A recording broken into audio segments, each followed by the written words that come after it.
On va l'écouter. C'est France Fanon, Les damnés de la terre.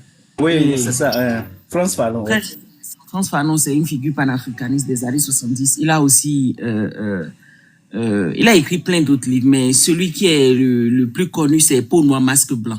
C'est un peu comme à l'image de Patrice Talon aujourd'hui. Ces livres sont très intéressants, il dénonce. Et il y a aussi Webb Dubois qui en a parlé. Il dit, mais écoutez, la démocratie, au fait, a deux visages. Et vous allez croire que c'est l'opposition et la mouvance. Sous les dictateurs, c'est comme ça, au fait. Donc, c'est des livres qui ont été écrits depuis les années 1920, 1910, mais vous vous retrouvez exactement là-dedans aujourd'hui. C'est-à-dire quoi, les peuples africains ne lisent pas. Ils ne lisent pas. Ça fait que les mêmes pièges d'il y a 100 ans que les gens ont déjà appris à éviter, c'est ces pièges-là, nous tombons là-dedans aujourd'hui. Mon frère Amiri, je te remercie d'avoir donné ces conseils, sauf qu'ils ne vont pas lire. Ils vont pas lire, je t'assure. Ils vont pas le faire. Et plus encore aussi, s'il y a des gens, je sais qu'il y a des littéraires ici, des gens qui aiment lire, qui vont peut-être essayer ici, sur ce live. Biafrica, je vous en prie, si vous avez aussi du temps, ça ne fait même pas 150 pages, à l'aide sous les tropiques. Ou Cheikh Anta Diop qui essayait, qui apportait du panafricanisme, qui apportait un modèle différent, qui voulait changer les choses au Sénégal les années 60. Il a fini clandestin dans son propre pays au Sénégal. Et il disait exactement ce genre de choses. Il disait que plus tard, les gens vont placer un fascisme, d'accord, au niveau du Cap, au niveau des tropiques et au niveau du Sahel. Juste pour déstabiliser l'Afrique, lui, tel qu'il fait les calculs, là, ces trois endroits, si on place du fascisme, c'est fini, l'Afrique va tomber. Et que ce sera la déstabilisation totale. À l'heure où nous parlons là, ce fascisme s'appelle le terrorisme. Ça s'appelle le terrorisme. C'est effectivement dans le Cap, au niveau du Soudan, dans les tropiques, au niveau du Tchad, avec Emeti et tout ça aujourd'hui, en train de financer Emeti et tout ça. Et maintenant, au niveau du Sahel, c'est la même chose. Des choses, il écrivait ce livre les années 1957. Aujourd'hui, vous retrouvez exactement ces mêmes choses se sont déroulées. Nous étions là, on était en train de regarder, c'est arrivé. Et c'est la même chose aujourd'hui, quand on prévient les démocrates, là, vous allez cogner la tête au mur, soyez braves, défendez vos pays et tout. Maintenant, l'autre nous dit, le président Yahi vient nous dire, ouais, que lui, il prend congé. C'est maintenant, il va prendre congé, exactement maintenant. Qu'il a déjà, voilà, il a fait tout tomber, tout est gâté, c'est fini. Donc, c'est maintenant, du coup, il est malade, il veut aller se reposer, il nous demande à nous de prier. Je ne suis pas croyante, malheureusement. Mais je pense que quand on veut aller en congé ou voilà quoi, on vous dit écoutez, il y a telle personne qui va vous aider à faire mes œuvres, ces genres de choses, travailler à ma place. Ou peut-être de tes congés, voilà, tu serais en train d'envoyer des ordres et tout, parce que je ne sais pas si sans président le groupe peut fonctionner. Sinon, dans ce cas, c'est que Yahi Boni était inutile tout ce temps. J'aurais voulu quand même que le député me réponde, mais j'ai vu, il a surfé sur la réponse et il est parti. Bon, de toute façon, il y avait assez d'attaques sur lui. Bon, il a peut-être préféré... voilà quoi, prendre la poudre d'escampette plutôt que de voilà quoi, d'affronter les choses. Il dit de ne pas attaquer les démocrates, mais c'est normal qu'on vous attaque. Tout le monde attend une explication. Et Yahi Boni devait parler à cette heure-ci, depuis une semaine pratiquement, le président devrait prendre le devant. Il n'est pas que président donné, le président actif aussi. Il est double président des LD. Maintenant, qu'est-ce qui va se passer? Vous laissez les gens dans les passes et du tout, vous changez tous de ton. Vous n'expliquez rien aux Béninois.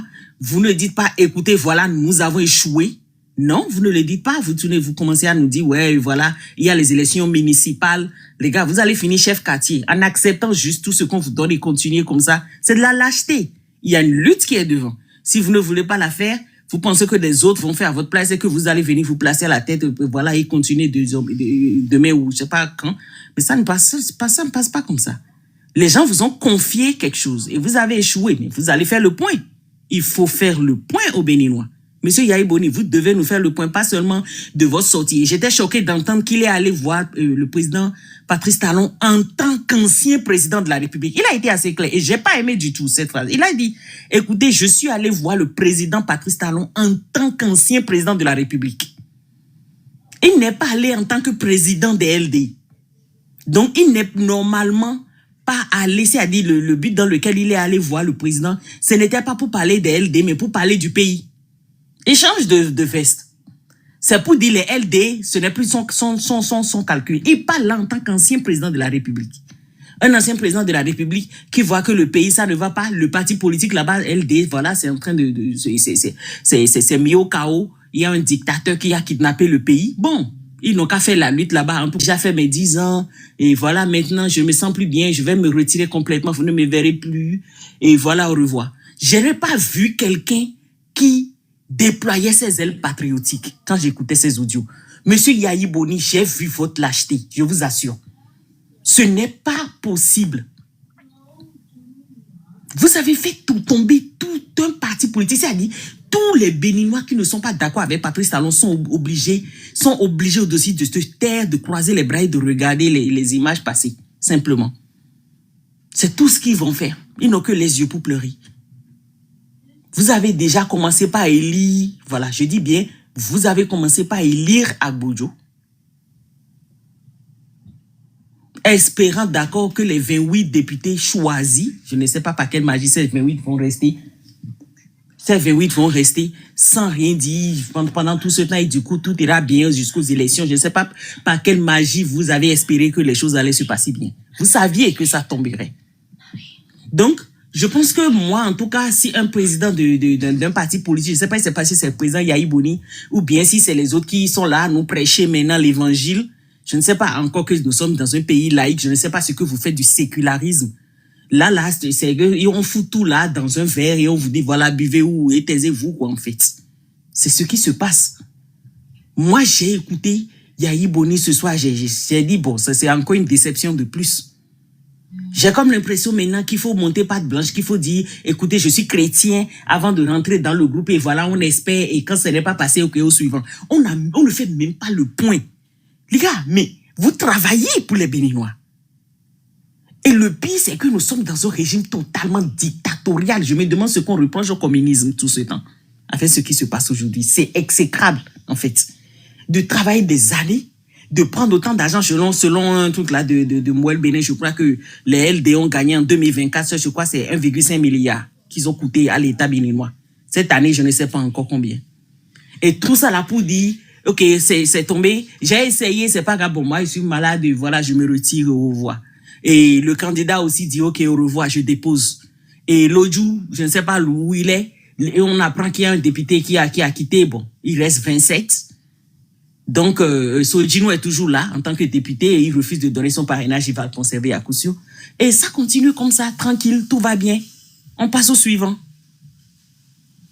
C'est incompréhensible, c'est vraiment incompréhensible. Et c'est la seule fois que Yahi Boni sort pour parler. Et il dit encore, il ne parle pas au nom des LD. Il parle au nom de l'ancien président de la République qu'il est. Je suis franchement déçu. Finalement, les LD, vous avez un président, oui ou non? Parce que je n'ai pas vu la lutte pour défendre les LD. J'ai vu la lutte en tant qu'un ancien président qui vient. Le président Soglo peut faire la même chose. Hein. Il peut venir dire, je vois que l'opposition ne va pas être représentée. Il faut quand même conserver la démocratie dans notre pays. C'est une belle image. Donc, Patrice Talon, s'il te plaît, fais quelque chose. La même chose que Yaya a fait, président Soglo peut le faire. Cela voudra dire quoi?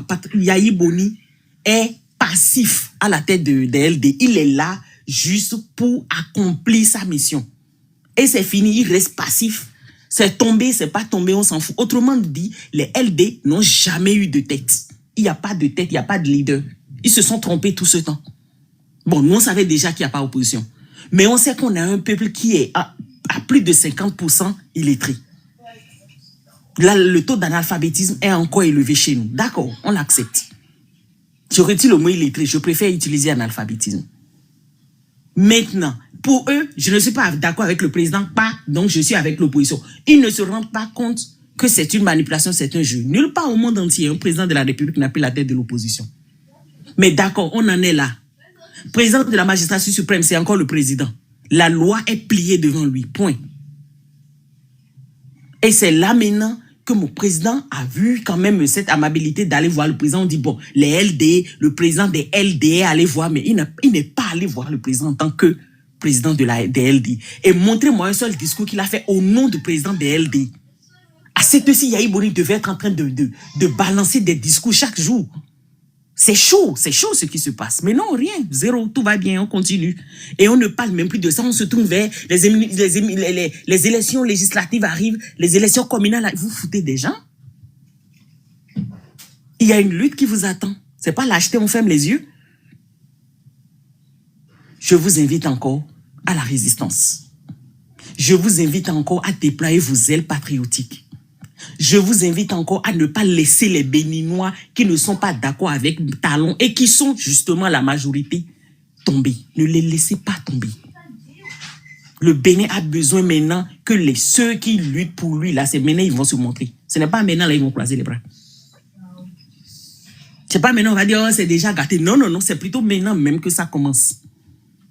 Et ne déploie pas ses ailes de lâche en venant nous parler de Jésus, étaler Jésus partout. Votre Jésus était là pendant l'esclavage, votre Jésus était là pendant la colonisation. C'est justement d'ailleurs la raison pour laquelle vous le connaissez. Sans ça, vous ne l'auriez pas connu. C'est pas lui qui a construit les États-Unis, ce n'est pas lui qui a construit l'Europe. C'est l'esclavage. Et nous, on court aujourd'hui, on traverse l'océan pour aller souffrir là-bas. Jésus était là. Arrêtez ça là. Arrêtez-nous ça. Je ne connais pas les anges de la Bible là, qui s'appellent Kodjo ou Messan ou quoi. Non, non, non. Arrêtez de nous chanter ça là. Vous avez un point à faire au peuple. On va voir l'honorable Guémy Tokpe, il parle de la Bible selon tel, il cite des versets. Oh, le président Yahi Boni, il nous parle de Jésus. L'autre là, il cite Coran. On s'en bat les nibards. Et là, il y a Bojo aussi qui dit que lui, il prend congé, il quitte, voilà, congé de sa vie politique. Je ne sais pas quand est-ce qu'il est né, politiquement parlant. Il n'a jamais eu de vie politique. Il n'est même pas encore candidat aux élections.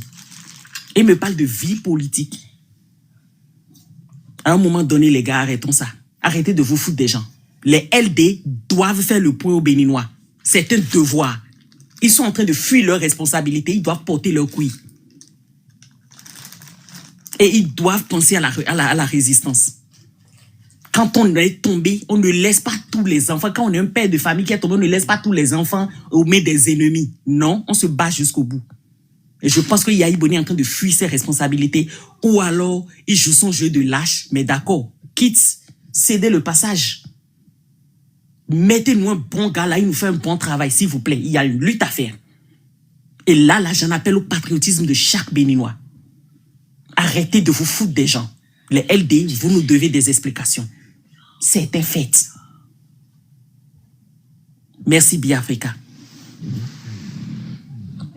Oui, Georges, on peut quand même comprendre la position de Yahi quand il dit il parle en tant qu'ancien président parce que la situation du Bénin aujourd'hui, ça va quand même au-delà de son parti politique. Donc, on aurait pu lui reprocher le fait qu'il ramène le drap toujours à son parti parce que la situation est critique. Ça va au-delà des considérations politiques aujourd'hui au niveau de son parti. Qu'est-ce que tu en penses? Je l'aurais accepté s'il était allé voir le président Patrice Talon avec Soglo à ses côtés. Là, on pense que c'est des anciens présidents qui sont venus dire, écoutez, nous avons une histoire et notre politique aujourd'hui doit refléter celle-là que nos parents, nos ancêtres nous ont laissée. J'aurais été d'accord avec lui s'il était parti avec Soglo. Là, il aurait dit, en tant qu'ancien président de la République, nous avons dit, écoutez, notre pays d'abord. Laissons nos différences de côté, notre pays d'abord. J'aurais été d'accord. Mais quand il y va seul, sa position aujourd'hui, il n'est pas seulement ancien président de la République. Il a un parti à sauvegarder. Il y a des millions d'audiences, de personnes qui sont son audience aujourd'hui, qu'il est en train de laisser tomber et il se cache derrière une maladie et la Bible. C'est de ça que je parle en fait. En fait, si je peux rapidement placer un mot. Lui seul, là, s'il vous plaît, président de la République, Pépé, alors qu'il y a un autre président de la au soin. République. Ça prête à confusion. J'ai dit non. Ça, c'est juste une fuite en avant. Pépé Soglo est aux soins. Ouais, Soglo est actuellement malade. Il est en France, je pense. Ok. Vous pouvez prendre la parole maintenant. Ok, merci, bonsoir à tout le panel. Merci de m'avoir donné l'opportunité de me prononcer sur l'actualité politique de notre pays. Bon, je ne vais pas être long. J'ai suivi, tout comme vous, la sortie du président, l'ancien président Bouniaï. Et simplement dans la gestuelle, dans le visage, on peut lire l'abandon, la fatigue, la faiblesse, le désarroi et la défaite. je pense que il y a un seul homme qui est le roi de la forêt. Si le Bénin était une forêt aujourd'hui, c'est Patrice Talon. C'est un lion. C'est le lion qui rugit et qui contrôle toute cette forêt-là. Voilà. Moi, je pense que le sujet ne devrait même pas être concentré autour de Yahi ou des démocrates. Parce que qui dit Yahi dit Talon. Qui dit Talon dit Yahi. Qui a mené Yahi en politique? Yahi, c'est quelqu'un que Talon connaissait et maîtrisait. Il connaît ses valeurs intrinsèques, sa personnalité. C'est son ancienne marionnette. Donc, pourquoi tout ce qui se passe maintenant vous étonne? Même quand Yahi allait dire qu'il est allé voir Talon en sa qualité d'ancien président, mais c'est un aveu démission tout simplement. Mais justifié parce que Yahi s'est fait plusieurs fois humilier par Talon. Quand Yahi va proposer des choses, vous avez vu devant les caméras comment il se faisait réprimander tout simplement par Talon. Comment Talon le ramassait, comment il se faisait humilier. Donc là, dire qu'il va représenter les démocrates et plaider pour leur cause, il s'attendait à la réponse déjà. Donc, c'est qu'il n'aurait même pas dû aller le voir, mais il a osé le faire. Et c'est pour se cacher derrière. Pardon? Non, vous pouvez continuer. Je ne sais pas si c'est... Ah, ok. Donc, moi, je pense que Yahi ne serait même pas rentré en politique si ce n'est pas que voilà, quelqu'un a vu en lui voilà, quelque chose qui pourrait être exploité. Sinon, il n'est même pas fait pour ce jeu-là. Donc, arrêtons de nous prendre à Yahi.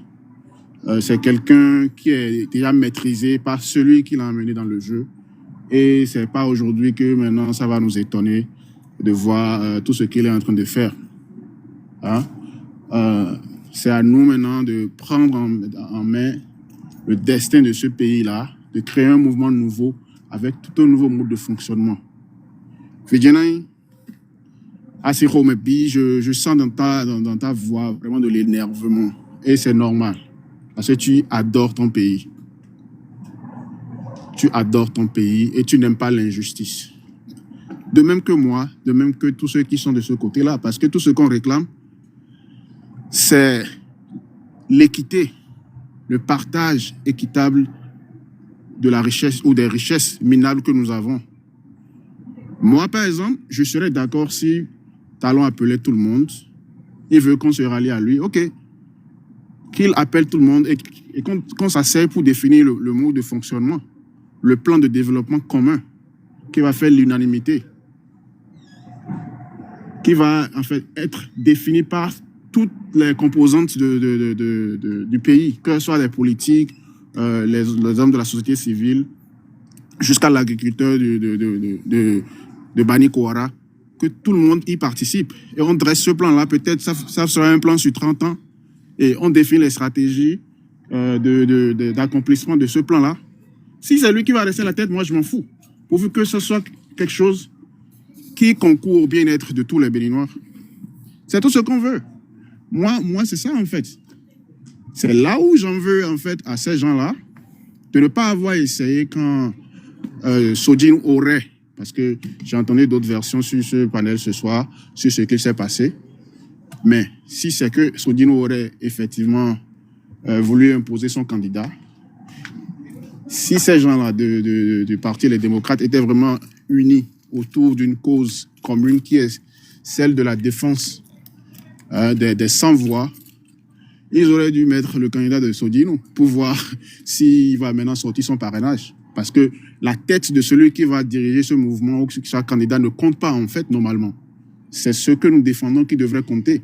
Si on était vraiment en train de faire de la politique, des idéaux, et on défendait les intérêts des plus faibles.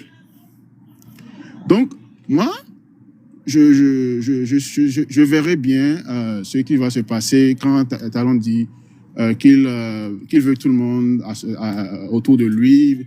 Moi, je sais tous les raisons pour lesquelles il dit tout ça. Moi, bon, tout le monde le sait, quoi. Nous qui sommes ici, on le sait.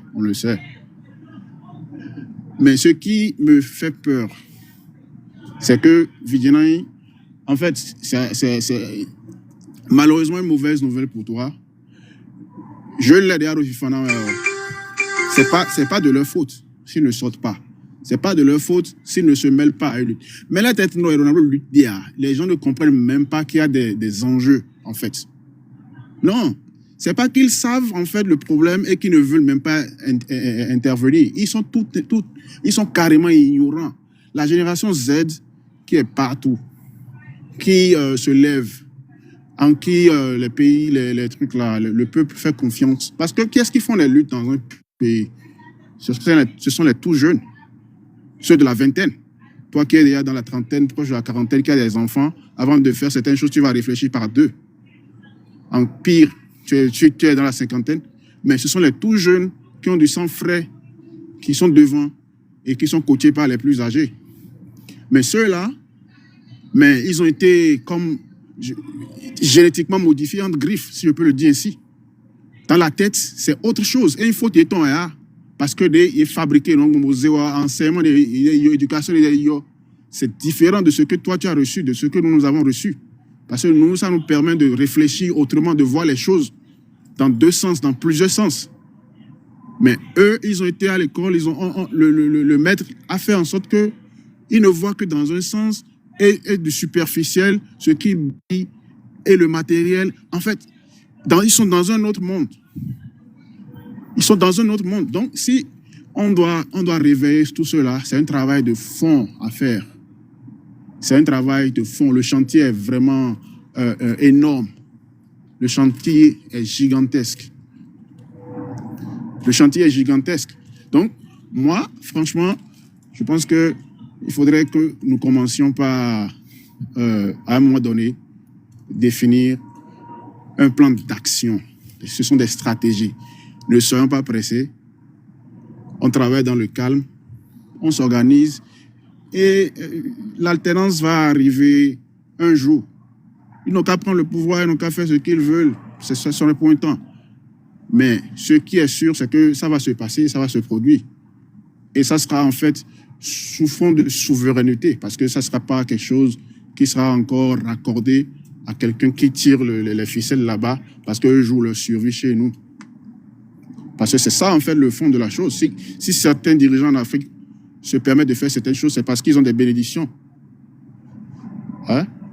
Donc, je pense que on n'a qu'à savoir garder notre sang-froid, tout simplement, prendre conscience du chantier qui est devant nous et nous organiser, en étant patient. Et voilà, laissons Boni Yayi, franchement, moi j'ai pitié même pour lui, parce que c'est quelqu'un qui a été utilisé comme un torchon. Et puis, voilà, lui-même il s'est retrouvé là. Moi, à sa place, j'aurais dû sortir du jeu politique depuis. Il n'aurait pas dû être là au point de devenir président du parti LD. Voyez-vous. Donc, moi, franchement, je pense que, voilà, on n'a qu'à tout simplement s'organiser, se calmer. Et on n'a qu'à se dire, ça peut ne pas être aujourd'hui, mais ça va arriver, à condition qu'on travaille, qu'on mette en place ces stratégies. Ce n'est même pas une question de violence, de révolte. Mais le chantier est vaste parce qu'il faudrait que nous fassions comprendre à nos jeunes frères ce qu'il se passe, ce qu'est devenu leur pays, ce que c'était et ce que c'est devenu et comment ça les affecte. Comment leur vie aurait pu être si ce n'était pas dans cet état-là. C'est beaucoup de travail en fait. Donc moi, c'est ce que je voulais ajouter et je vais m'en arrêter là. Merci beaucoup. Buffle. Monsieur Biafrika, si tu me permets, bien sûr, je vais discuter de deux choses avec mon frère, le Buffle, qui vient de finir. Le Buffle. Oui, Vigilant. Je comprends, j'ai bien compris ce que tu as dit, hein, mais je vais attirer ton attention sur quelque chose. Est-ce que tu as vu le Yet populaire qui avait eu quand les démocrates voulaient faire sortir leur candidat? À mon béton, quand on prend au siège là. Oui, j'ai vu ça. Tu as vu ça, non? J'ai vu ça. Là, Mais on ne dit pas, notez, Dotomi Gandhi Fredji. Les Béninois ne sont pas fous, hein. Je sais de qui je parle quand je parle des Béninois. Ce sont mes frères. Je suis né au Bénin, j'ai grandi au Bénin. Il n'y a pas plus intelligent que ces gens-là. Mais il faut reconnaître une chose, que la génération qui nous a suivis, nous, là, la majorité sont des gens qui ont peur. La peur est là. Ils sont là, ils ont compris ce qui se passe. Au temps de nos parents, il n'y avait pas de téléphone. Pourtant, les gens ont lutté. Aujourd'hui, nous avons des informations en temps et en heure. Devant les jeunes Béninois, ils sont en train de voir les jeunes de 20 ans que tu as dit maintenant. Eux tous, ils sont devenus jeunes à Tikenkui. Il y a une idée, non, Bombodron, ils vont à Tikenkui. Ils ne sont pas en train de comprendre ce qui se passe. Et pourquoi eux tous, ils sont en train de dire qu'ils sont fatigués? Qui les a appelés? Et tous ces gens-là se sont dirigés vers le siège des partis les démocrates. C'est parce qu'au fond d'eux, ils savent ce qui se passe. Ils sont en train de voir ce qui se passe. Ils sont conscients. Mais la seule chose qui les retient, c'est la peur. Je te promets. Il n'y a pas plus informé que les Béninois. J'aime Bilé, au lieu d'affronter ce qui se passe, il est préféré d'aller à Lito, vous voulez qu'on reste là, les regarder faire en pensant qu'ils vont se réveiller un jour? Si c'est 10 jeunes aujourd'hui, demain, à cause de la peur, ils vont devenir 20. Après, c'est 40. Après, c'est 70. Après, c'est 1 million. Et tous les jeunes vont devenir des délinquants et des jeunes de Atikekwi. Vous pensez que ça va faire quelque chose aux hommes politiques? Rien du tout. C'est ça, nous sommes en train de voir venir. Où ils ont mis et fondi. Il faut quelqu'un pour changer le système éducatif rapidement dans les brefs délais. Il n'y a pas à attendre. Ils ne vont jamais se réveiller. Ils vont continuer d'anti-Kekui. Quand on a commencé la guerre de l'opium en Chine, vous pensez que c'est le peuple qui s'est réveillé? Ce sont des dirigeants qui ont pris leur bâton de pèlerin. Si Jinping et tous les autres, ils ont dit jamais on doit arrêter ça. Ils ont affronté le problème, ils ont géré ça rapidement. Aujourd'hui, la Chine est première dans le monde entier. Ce n'est pas le peuple qui fait ça. Ce sont des vrais dirigeants. On prend le pays en main, on maîtrise le pays, on met les vrais dirigeants là. Il ne fait pas ce qu'on est en train de dire, on l'enlève demain, on place encore quelqu'un d'autre. Lui-même, il échoue rapidement, on l'enlève, on place encore quelqu'un d'autre. C'est comme ça on gère un pays. Il faut quelqu'un qui a une idéologie claire pour nous. Pas des hôtels. Pas des statues, pas des fleurs. On crée des scientifiques, on crée des industriels, on crée des vrais jeunes, on pense à un bon système éducatif, on pense à un bon système économique pour son peuple. Quand vous regardez le Bénin, vous nous voyez sur ce chemin-là? Vous nous voyez, nous, sur ce chemin-là? Mon frère, je te donne 10 ans. Les jeunes et les jeunes filles, là, parce qu'on passe de temps à construire des hôtels dans le pays. Les jeunes filles vont devenir quoi? On va appeler les touristes, ils vont remplir le pays. Tous nos filles vont devenir des pétasses dans le pays. Parce que la misère est déjà dans le pays. Donc, toutes les seules personnes qui vont vivre réellement dans le pays, ce sont des touristes qui vont venir avec l'argent. Et c'est seulement les riches qui auront l'argent dans leur poche et ils vont détruire le pays. C'est ça on est en train de voir que vous ne voyez pas.